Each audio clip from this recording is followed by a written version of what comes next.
What is good, Bills Mafia? Week 5 on Sunday Night Football against the Patriots. We're going to see our Buffalo Bills storm the field in their all-white cold front uniforms that just came out, looking like a blizzard, ready to bury the Patriots. But let's be real. It isn't going to be January on October 5th in Orchard Park. It's going to be early October, and us, my family, your family, probably still out apple picking, probably still wandering in corn mazes, and maybe a little bit of fall festivals here and there. But hey, nobody's even raking leaves yet still. This is Buffalo. We don't wait on the winter to bring the storm. We are the storm, right? The Buffalo Bills are the storm. But here's the question.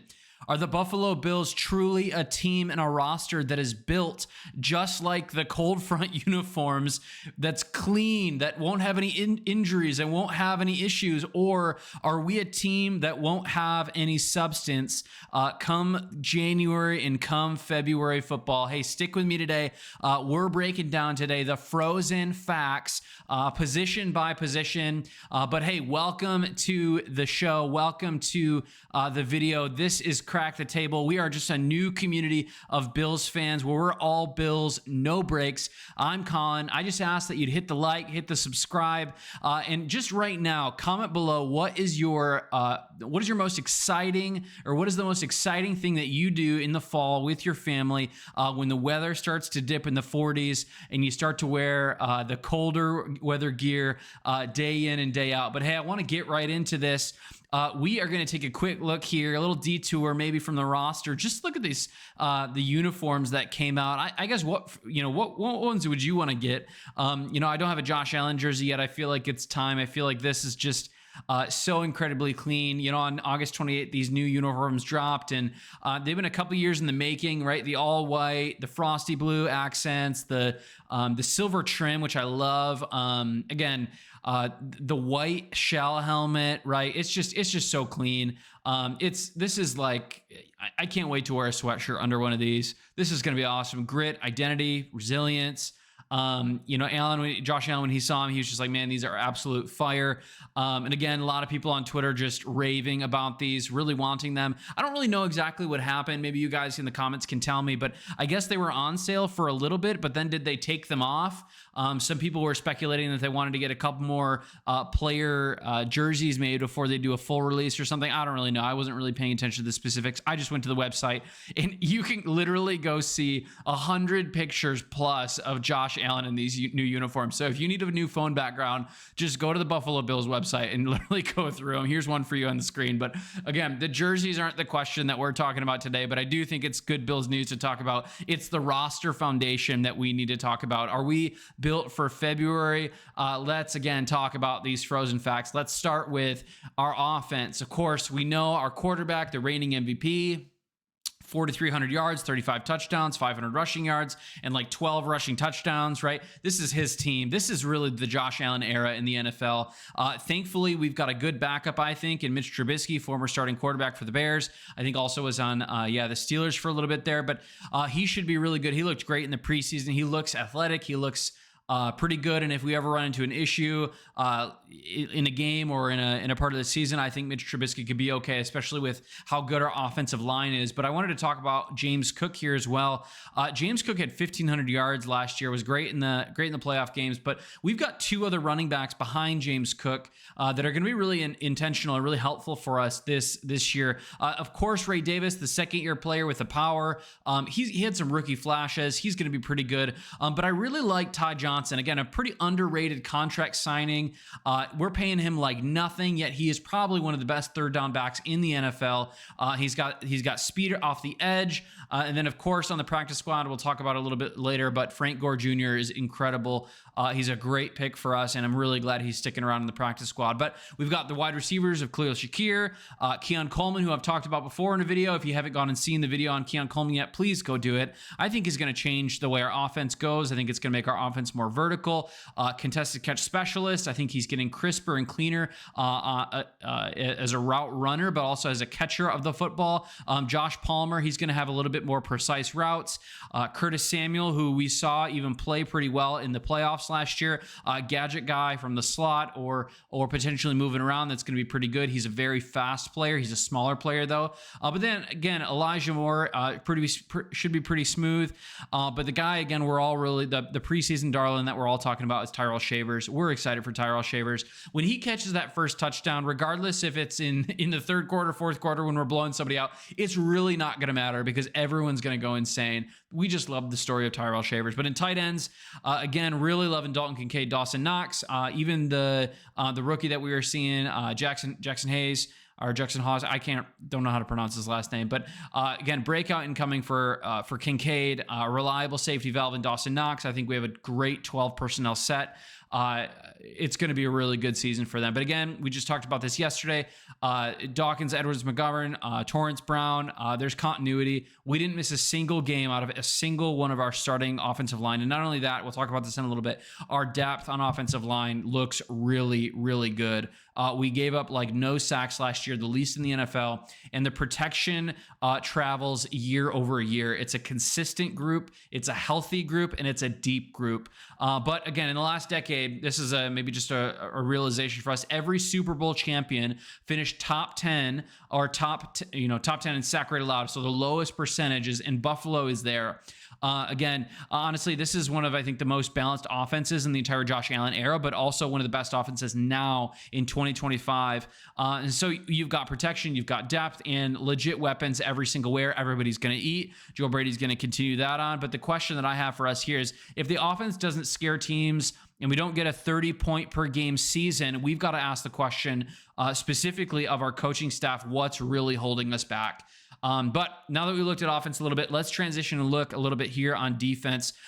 February is honestly a defensive month, right?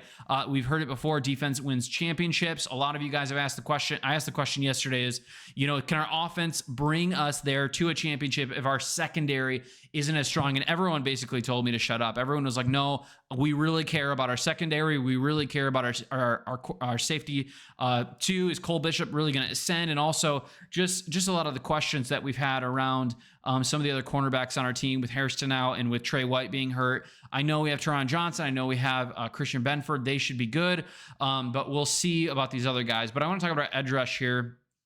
Honestly, I think Greg Rousseau and Joey Bosa should combine for 25 plus sacks. If they don't this year, we've got a problem. Joey Bosa is healthy. He does have an elite ceiling. But then we've got some other guys in here like Landon Jackson and AJ Epinesa who can give them some really good reps probably later in the year when we need them. But again, Greg Rousseau just got his extension. He's an ascending player still, even though he wasn't a top first round draft pick. He still should be a player who produces at a pretty good level. So I'm excited for that. But again, in the interior defensive line, we've got Ed Oliver as an anchor, Daquan Jones. He'll steady the gaps. He'll be consistent. But again, Dion Walker, sorry, I keep messing this up. TJ Sanders in the second round, both of those guys as rookies should be pretty good. But then again, when we look at the depth and we look at the suspensions here with Hoyt and even with Ogunjobi, both of them, when they get back from suspension, is even just further going to bolster our defensive line. I think the key that I'm really excited about that is really looking at how early in the year we're going to get some rookies that are going to have some snaps, and maybe some games against the Jets and the Patriots, and maybe some other games that we won't need won't need our top players to play as many snaps, hopefully, and that these rookies can get in and get some good snap counts before the veterans come back and I think really take those. But again, in the linebacking core, we need Matt Milano to be healthy. If he's not, this from a coverage perspective against tight ends, we might be in trouble. I'm just not sure if our safety room, if Taylor Rapp and Cole Bishop can hold that, can dominate that. But again, I talked about linebackers the other day, but our front seven looks like they could really compete well later into the season. But again, we're going to have some tests here. Our rookies got to show out, but we really got to watch carefully in this season, our defense. But the thing now I want to talk about a little bit here is our practice squad. Yeah, our defense, we don't trust our secondary. And again, we need to feel confident about them going into the year. But again, when we look at some of the depth pieces, we're looking ultimately down to our practice squad for some of these players that we need to show out. I know, Frank Gore's developing a spark. We've got some offensive line depth here in Feeney and Green and Clayton, but Harding and Jackson, specifically practice squad depth for the cornerback room, and then Poyer and Franklin for depth in the safety room. Those are the two positions we're really worried about. Those are the ones we're hesitant on. Everybody's talking about it all the time. Everyone continues to bring up these position groups and what we've done in the practice squad and even on our roster, and that's where Brandon Beane's getting the most flack. Again, I don't think it's right to give Brandon Beane flack for Hairston getting injured. That's not his fault. He drafted a good player who just had some bad luck in the preseason. However, if this team doesn't show out in the middle of the season, later on in the season, I think it's going to be really, really difficult and painful for us. But I think the question that I want to phrase it in this way is what do you as a Bills fan going into the season need to see out of our safeties and cornerbacks to give you a level of confidence going into the playoffs in January and hopefully here February? What do you want to see in September, October, November out of our defensive backs in order that you might have a level of confidence going into playoff season? But again, the foundation is more than the 46 or more than the 53. It's really the 69 total players on our roster with our practice squad included. And so practice squad guys won't make headlines.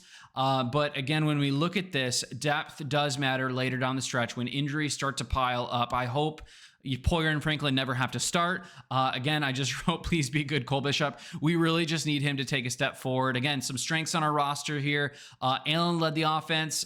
He's going to be great. Our offense should be pretty unstoppable. If we don't hit 30 points a game, we've got to ask the question of our coaching staff. Are they limiting our ceiling? But for the defense, we do have some real question marks in the secondary. But in all of it, again, the offense potentially elite. The defense is strong up front, but major questions on the back end. These are just the facts of our roster. This isn't really gonna change or sway anybody, but I ultimately do think that our cornerback room puts it together because of the strength of our front seven on the defense. But how about you? Rate the uniforms. I think they're 8 out of 10, 9 out of 10. I think they're great. I want one. I'm going to probably buy one pretty soon here. I'm not sure who I'm going to get yet. Maybe Josh Allen, as I said. But again, grade the roster. Where do you think we're strongest? Where do you think we're weakest? What do you want to see early in the season to give you a vote of confidence going into the playoffs? But again, my name's Calm. This is Crack the Table. If you're new here, we're just doing breakdowns every single day on Buffalo Bills content. Just subscribe, join our community, get in the comments below. Every single day I'm responding to 30, 40, 50 comments, and it's fun. It's engaging. It's a good time. I love growing this community.